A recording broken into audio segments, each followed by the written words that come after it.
Hello guys, web trader ಕನ್ನಡಗೆ ನಿಮ್ಗೆಲ್ರಿಗೂ ಸ್ವಾಗತ. ಬೆಳಿಗ್ಗೆ ನಾನು ಲೈವ್ ಮಾರ್ಕೆಟ್ ಅನಾಲಿಸಿಸ್ ಮಾಡುವಾಗ ಮಾರ್ಕೆಟ್ ಒಂದು ಈ ಪೊಸಿಷನ್ ಅಲ್ಲಿ ಇತ್ತು. ಸೊ ನಾನು ಕ್ಲಿಯರ್ ಆಗಿ ಹೇಳಿದ್ದೆ, ಈ ಒಂದು ಝೋನ್ ಮತ್ತೆ ಈ ಒಂದು ಝೋನ್ ನಮಗೆ ಇವತ್ತು ತುಂಬಾ ಇಂಪಾರ್ಟೆಂಟ್ ಆಗುತ್ತೆ. ಇದನ್ನೇನಾದ್ರೂ ಬ್ರೇಕ್ಔಟ್ ಮಾಡಿ ಒಂದು ರಿಟ್ರೇಸ್ಮೆಂಟ್ ತಗೊಂಡು ಮೇಲೆ ಹೋಗಕ್ಕೆ ಸ್ಟಾರ್ಟ್ ಮಾಡಿದ್ರೆ ಅಪ್ ಟು ಈ ಲೆವೆಲ್ ವರೆಗೂ ಹೋಗುವಂತ ಚಾನ್ಸಸ್ ಇದೆ. ಬಟ್ ನಾನು ಎಲ್ಲೂ ಪೊಸಿಷನ್ ತಗೊಳ್ಳಲ್ಲ ಅಂತ ಹೇಳಿದೆ, ಯಾಕೆಂದ್ರೆ ಇಲ್ಲೇ ಆಲ್ ಟೈಮ್ ಹೈ ಇರೋದ್ರಿಂದ ನಾನು ಯಾವುದೇ ರೀತಿ ಕಾಲ್ ಸೈಡ್ ಎಂಟ್ರಿ ತಗೊಳ್ಳಲ್ಲ ಅಂದಿದ್ದೆ. ಫುಟ್ ಸೈಡ್ ಬೇಕಾದ್ರೆ ಇದನ್ನೇನಾದ್ರೂ ಬ್ರೇಕ್ ಮಾಡಿದ್ರೆ ಟ್ರೈ ಮಾಡ್ತೀನಿ ಅಂದಿದ್ದೆ. ಹಾಗೆ ಮಾರ್ಕೆಟ್ ಸೆಂಟಿಮೆಂಟ್ ನೋಡಿ ನಾನು ಟ್ರೇಡ್ ಮಾಡ್ತೀನಿ ಅಂದಿದ್ದೆ. ನಮ್ಮ ಸಪೋರ್ಟ್ ಅಂಡ್ ರೆಸಿಸ್ಟೆನ್ಸ್ ಲೆವೆಲ್ ಅಲ್ಲಿ ಯಾವ ತರ ಒಂದು ಹೋಲ್ಡ್ ಮಾಡುತ್ತೆ ಅದರ ಮೇಲೆ ಟ್ರೇಡ್ ಮಾಡ್ತೀನಿ ಅಂತ ಹೇಳಿದೆ. ಬಟ್ ಇವತ್ತು ಎಕ್ಸಾಕ್ಟ್ ಆಗಿ ನೋಡಿ ಈ ಒಂದು ಝೋನ್ ಬರ್ತಿದಂಗೆ ನಾನು ಇಲ್ಲೊಂದು ಎಂಟ್ರಿ ತಗೊಂಡೆ ಎಕ್ಸಾಕ್ಟ್ ಈ ಕ್ಯಾಂಡಲ್ ಗೆ. ಸೊ ಎಂಟ್ರಿ ತಗೊಂಡು ಜಸ್ಟ್ ಒಂದು 100 ಕ್ವಾಂಟಿಟಿ ತಗೊಂಡಿದ್ದೆ.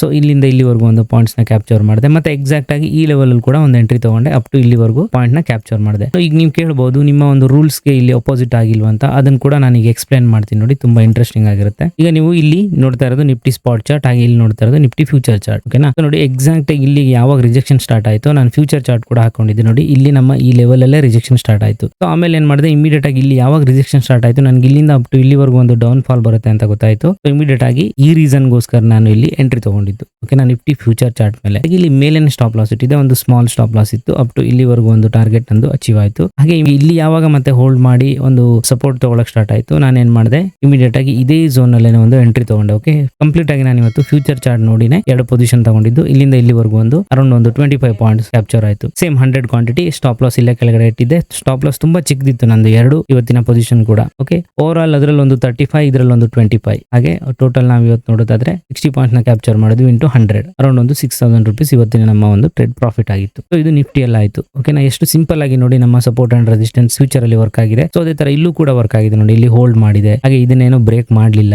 ಹಾಗೆ ಫ್ಯೂಚರ್ ಅಲ್ಲಿ ನೋಡಿ ಎಕ್ಸಾಕ್ಟ್ ಆಗಿ ಇಲ್ಲೇ ಒಂದು ಸಪೋರ್ಟ್ ತಗೊಂತು, ಕೊನೆಗೆ ಇಲ್ಲೂ ಕೂಡ ಒಂದು ಸಪೋರ್ಟ್ ತಗೊಂಡು ಕೆಳಗಡೆ ಕ್ಲೋಸ್ ಕೊಡ್ತು. ಬಟ್ ನಾನು ಏನ್ ಮಾಡಿದೆ, ಇವತ್ತು ಎರಡು ಚಾರ್ಟ್ ನಾನು ವಾಚ್ ಮಾಡ್ತಾ ಕೂತಿದ್ದೆ. ನನಗೆ ಗೊತ್ತಿತ್ತು ಒಂದು ಸೈಡ್ ವೇಸ್ ಹೋಗ್ತಿದೆ ಅಂದ್ರೆ ನಮಗೆ ಆಪರ್ಚುನಿಟೀಸ್ ಜಾಸ್ತಿ ಇರುತ್ತೆ. ಓಕೆನಾ? ಇಲ್ಲಿ ನೋಡಿ, ಇಲ್ಲಿಂದ ಒಂದು ಎಂಟ್ರಿ, ಹಾಗೆ ಇಲ್ಲಿಗೆ ಎಕ್ಸಿಟ್, ಹಾಗೆ ಇಲ್ಲಿಂದ ಒಂದು ಎಂಟ್ರಿ, ಇಲ್ಲಿಗೆ ಎಕ್ಸಿಟ್. ಸೊ ಈ ತರ. ಸೊ ಇದು ಇವತ್ತಿನ ನಮ್ಮ ನಿಫ್ಟಿಯಲ್ಲಿ ಟ್ರೇಡ್ ಆಗಿತ್ತು. ಹಾಗೆ ನಾವು ಈಗ ಬ್ಯಾಂಕ್ ನಿಫ್ಟಿಯಲ್ಲಿ ನೋಡೋದಾದ್ರೆ, ನಾವು ಲೈವ್ ಮಾರ್ಕೆಟ್ ಅನಾಲಿಸಿಸ್ ಮಾಡುವಾಗ ಈ ಒಂದು ಪೊಸಿಷನ್ ಅಲ್ಲಿ ಇತ್ತು. ನಾನು ಅವಾಗ ಕ್ಲಿಯರ್ ಆಗಿ ಹೇಳಿದ್ದೆ, ಈ ಒಂದು ರೆಡ್ ಝೋನ್ ನಮಗೆ ತುಂಬಾ ಇಂಪಾರ್ಟೆಂಟ್ ಆಗುತ್ತೆ. ಇಲ್ಲಿಂದ ಏನಾದ್ರು ನಮಗೆ ರಿಜೆಕ್ಷನ್ ಅಥವಾ ಏನಾದ್ರು ಒಂದು ಸೈಡ್ ವೇಸ್ ತರ ಕೊಟ್ಟು ಒಂದು ಡೌನ್ ಬರುವಂತ ಸೈನ್ ಸಿಕ್ತು ಅಂದ್ರೆ ಇದನ್ನ ನಾವು ಫಸ್ಟ್ ಟಾರ್ಗೆಟ್ ಇಡಬಹುದು ಅಂದಿದೆ ನೋಡಿ. ಎಕ್ಸಾಕ್ಟ್ಲಿ ನಾವು ಈ ಕ್ಯಾಂಡಲ್ ಯಾವಾಗ ಕ್ಲೋಸ್ ಆಯ್ತಲ್ವಾ, ಇಲ್ಲೇ ಒಂದು ಎಂಟ್ರಿ ತಗೊಂಡು ಅಪ್ ಟು ಇಲ್ಲಿವರೆಗೂ ಒಂದು ಟಾರ್ಗೆಟ್ ಇಡಬಹುದಿತ್ತು. ಯಾಕೆಂದ್ರೆ ನಮ್ಗೆ ಇವತ್ತು ಗೊತ್ತಿತ್ತು ಕ್ಲಿಯರ್ ಆಗಿ ಅಪ್ ಸೈಡ್ ಮೂವ್ಮೆಂಟ್ ತೀರಾ ಕಡಿಮೆ ಅಂತ. ಅದಲ್ಲದೆ ನಾ ಕ್ಲಿಯರ್ ಆಗಿ ಹೇಳಿದ್ದೆ, ಇದ್ರ ಒಳಗಡೆನೆ ಒಂದು ಟ್ರೇಡ್ ಮಾಡುವಂತ ಒಂದು ಚಾನ್ಸಸ್ ಇದೆ ಸೈಡ್ ವೇಸ್ ತರ ಇವತ್ತು ಅಂತ. ನೋಡಿ ಎಕ್ಸಾಕ್ಟ್ಲಿ ಅದೇ ತರ ಟ್ರೇಡ್ ಮಾಡ್ತು. ಹಾಗೆ ನೋಡಿ ಇಲ್ಲೂ ಕೂಡ ಒಂದು ಸಪೋರ್ಟ್ ತಗೊಂತು. ಹಾಗೆ ನೋಡಿ ಇಲ್ಲೂ ನಮ್ಮ ರೆಡ್ ಝೋನ್ ನ ಮತ್ತೆ ಒಂದು ರೆಸಿಸ್ಟೆನ್ಸ್ ಆಗಿ ತಗೊಂಡು ಕೆಳಗಡೆ ಒಂದು ತುಂಬಾ ಹೊತ್ತು ಹೋಲ್ಡ್ ಮಾಡ್ತು ನೋಡಿ ರೆಡ್ ಝೋನ್ ಅಲ್ಲಿ. ಆಮೇಲೆ ಬ್ರೇಕ್ಔಟ್ ಕೊಟ್ಟು ಎಂಡ್ ಆಫ್ ದಿ ಡೇ ಇದನ್ನೇ ಒಂದು ಸಪೋರ್ಟ್ ಆಗಿ ತಗೊಂಡು ಇಲ್ಲೇ ಮಾರ್ಕೆಟ್ ಕ್ಲೋಸ್ ಆಯ್ತು.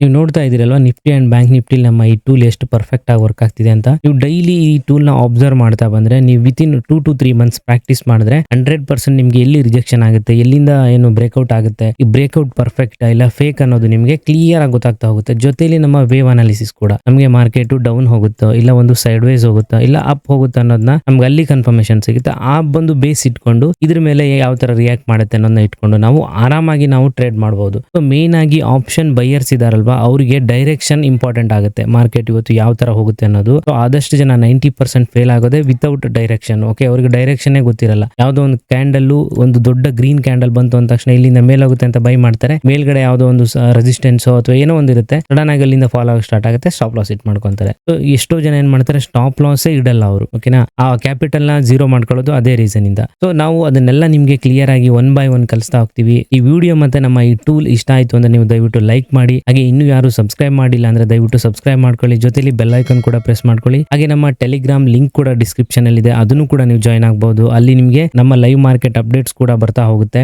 ಇಲ್ಲಿಗೆ ನಾನು ಈ ವಿಡಿಯೋನ ಮುಗಿಸ್ತಾ ಇದ್ದೀನಿ. Thank you very much guys.